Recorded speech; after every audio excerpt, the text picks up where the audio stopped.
You are standing at a fence. It is not a tall fence. It is not electric. It is not made of anything particularly intimidating.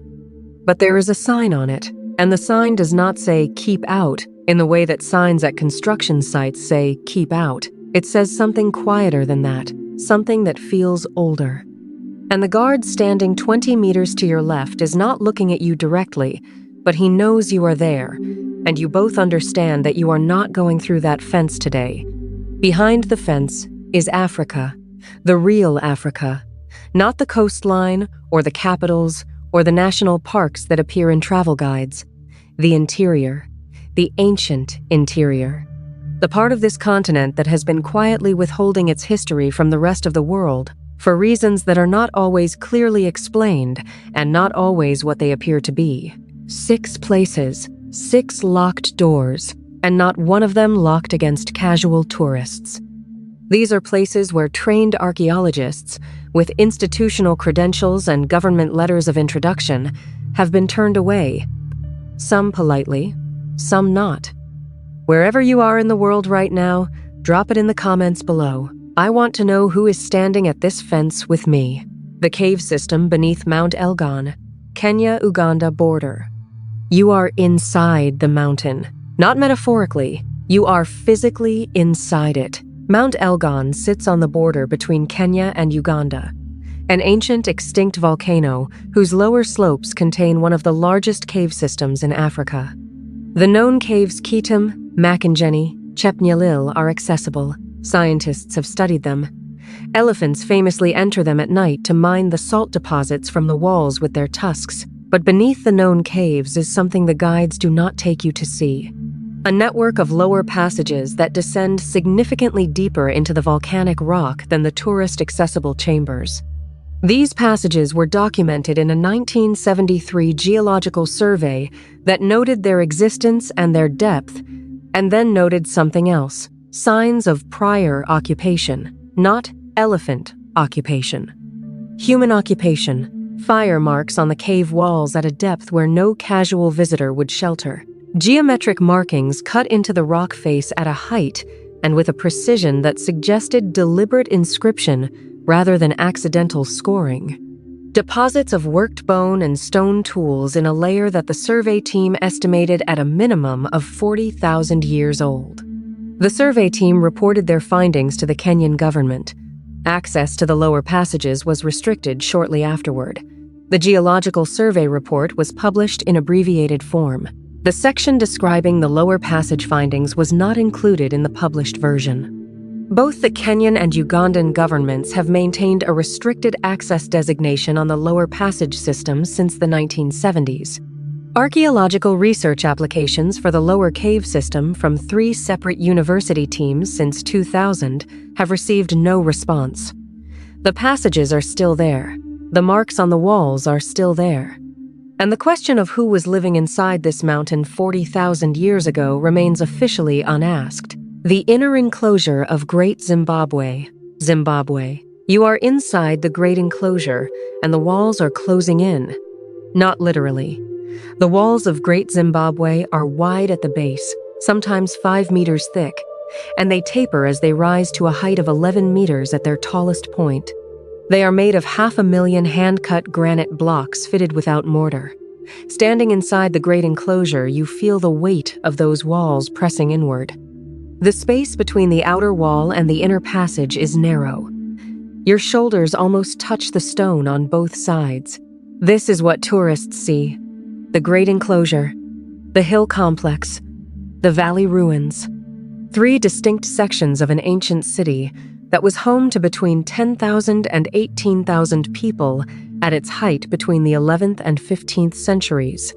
This is the largest ancient stone structure in sub-Saharan Africa, and what you are shown of it is extraordinary. But the excavation record at Great Zimbabwe has a specific and documented problem.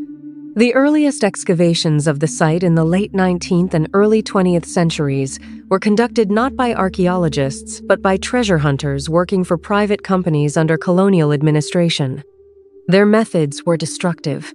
They removed objects without recording their positions. They collapsed stratigraphic layers that cannot be reconstructed. And critically, they reported finding objects in specific locations inside the inner enclosure whose subsequent whereabouts are not fully accounted for in any museum collection. The inner enclosure floor has never been fully and professionally excavated. The area directly beneath the conical tower inside the great enclosure has never been excavated at all. The tower is solid stone. But what is beneath it, beneath the soil layer directly under it, has not been investigated.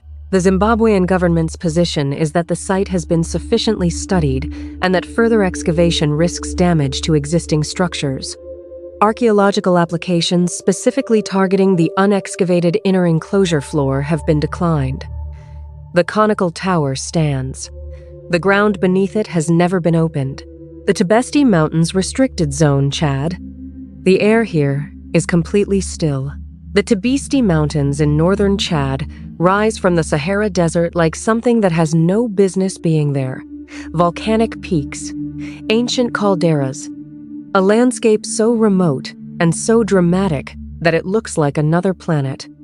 The highest peak, Emikusi, is the highest point in the Sahara, and the entire Tibesti region has been under military restriction for decades.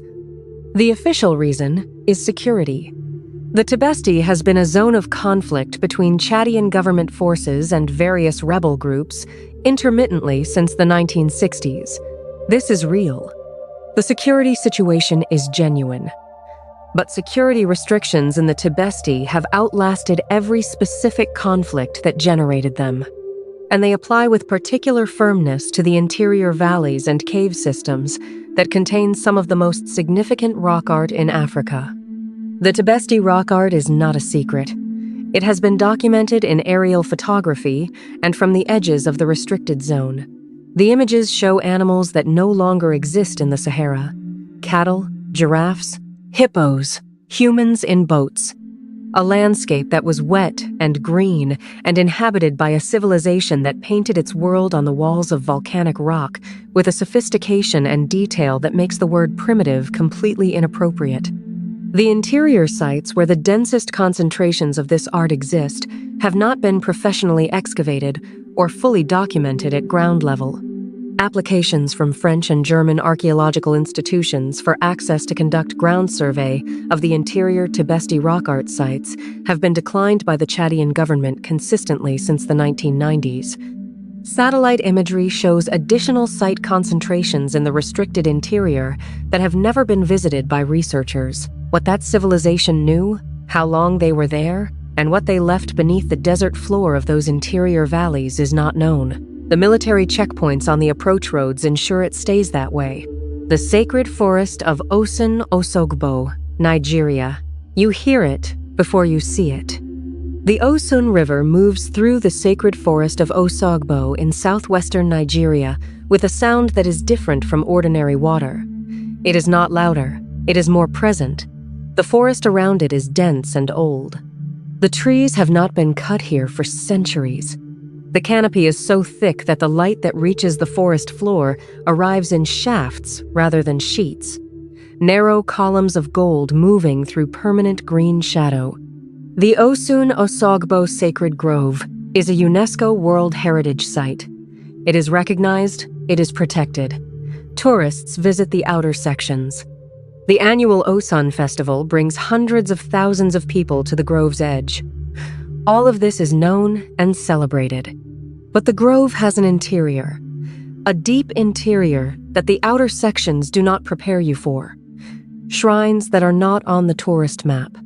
Sections of the forest where the vegetation changes character, where the trees are older and larger, where the ground has a different quality underfoot.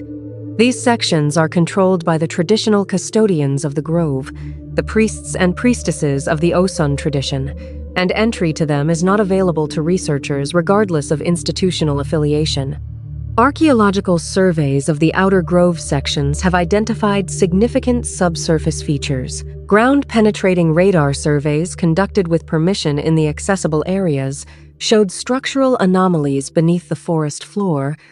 Regularities in the subsurface profile that suggest buried architectural elements predating the known shrine structures by a significant margin. Requests to extend the ground-penetrating radar survey into the restricted interior sections have been declined by the traditional custodians. Their position is unambiguous. The interior of the grove is sacred space, and its secrets are not subject to scientific investigation. The UNESCO designation protects the grove as a living cultural site. It does not override the custodian's authority over access. The subsurface anomalies remain uninvestigated. The interior forest keeps its own record. The Aksum obelisk compound, Ethiopia. You are standing in front of something that should not be standing. The great stelae of Aksum rise from the soil of northern Ethiopia, like stone declarations. The largest still standing is 23 meters tall and weighs 160 tons. It was quarried, moved, and erected by the Aksumite civilization somewhere between the 1st and 4th centuries AD, using technology and organizational capacity that the archaeological record of that period does not fully explain. The Aksum site is open. The stelae are visible. The museum is accessible. But within the Aksum compound, there is a restricted zone that is not on the tourist route and is not discussed in the official site literature. The area surrounding and beneath the Church of Our Lady Mary of Zion. The church claims to hold the Ark of the Covenant. This claim has been made consistently by the Ethiopian Orthodox Church for centuries. A single guardian monk lives in a smaller chapel adjacent to the main church and is the only person permitted to see what is inside. He has been the only person permitted to see it for the duration of his guardianship, and he will be replaced upon his death by another guardian who will be the only person permitted to see it. No independent investigation of the chapel interior has been permitted. No ground-penetrating radar survey of the area beneath the church has been permitted. The compound soil around the church has not been excavated. But here is what makes the Aksum situation different from a straightforward religious access restriction. The archaeological record of the broader Aksum site contains documented evidence of structures and deposits that have been identified in survey work but not excavated. Specifically, subsurface features in the area immediately surrounding the Mary of Zion compound that ground-penetrating radar work on the permitted perimeter has identified but not been allowed to investigate directly. Whatever is beneath that compound soil, whether it is the object the church claims or something else entirely, is not known. The guardian in his small chapel is the only living person who could tell you, and he will not. The underwater caves of Lake Malawi. The water is so clear here that you can see 20 meters in every direction. Lake Malawi holds more species of fish than any other lake on Earth. It is ancient. It has been a lake for at least 1 million years. And its underwater cave systems along the western shoreline contain something that the diving community has known about quietly for decades, and that the academic community has not been permitted to investigate properly. Rock art, underwater. Cave paintings on the walls of submerged cave systems along the rocky western shore of Lake Malawi, accessible only by diving, and only through cave diving techniques that require specialized training and equipment. The paintings are above the current waterline inside the caves in sections that are now partially submerged, meaning they were made when the cave walls were above water, meaning the lake level was significantly lower when they were made.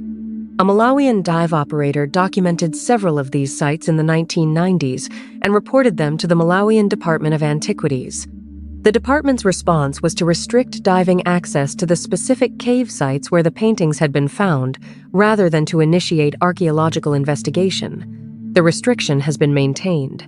The paintings visible in the documented photographs show geometric forms and animal figures in red and white pigment. The style is consistent with San rock art traditions found across southern Africa. The San, also known as the Bushmen, have a rock art tradition spanning at least 70,000 years, the oldest continuous artistic tradition known to exist anywhere on Earth. If the Lake Malawi underwater paintings belong to that tradition, the question of when the lake level was low enough to make those cave walls accessible and therefore, when the paintings were made, pushes the timeline of human presence and artistic activity in the Lake Malawi basin back significantly beyond current accepted dates. The caves are still restricted. The paintings are still there, partially above and partially below the waterline, in the dark and the clear water of a lake that has been watching this continent for 1,000,000 years. You are back at the fence. The guard is still there. The sign is still there. The afternoon light is dropping now, and the air has cooled, and the ground under your feet is the same ground it was when you arrived. Nothing has changed visibly. Nothing has opened. No gate has been unlocked for you. But you know more now than you did. You know that behind 6 different fences on this continent, in mountains and forests and sacred compounds and underwater caves and ancient cities and remote military zones, there are answers to questions that the official record of human history has not yet asked out loud. Not because the questions are impossible, because asking them requires going somewhere you are not allowed to go. Africa is the oldest inhabited continent on Earth. It has been home to human beings longer than anywhere else, and the parts of it that are most restricted to outside investigation are not the empty parts. They are the parts that remember the most. What do you feel standing here? Leave it below. And if you want to keep walking through the doors that official history keeps closed, you already know what to do. Subscribe. You lose nothing.